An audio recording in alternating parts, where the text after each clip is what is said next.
Welcome. If you've been missing updates when someone accepts your follow request on Instagram, there's a simple way to turn those notifications on, especially with the latest web update on PC. Let's walk through it step by step so you never miss a response again.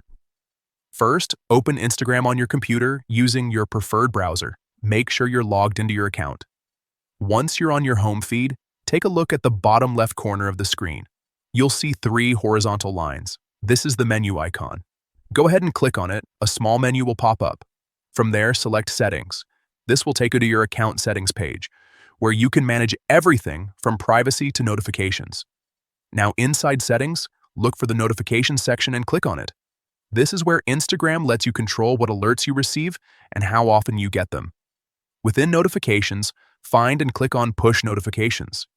This section is specifically for alerts that pop up on your device in real time. Scroll down until you see the option labeled Accepted Follow Requests. This is the setting you need. To make sure you get notified whenever someone accepts your follow request, select On.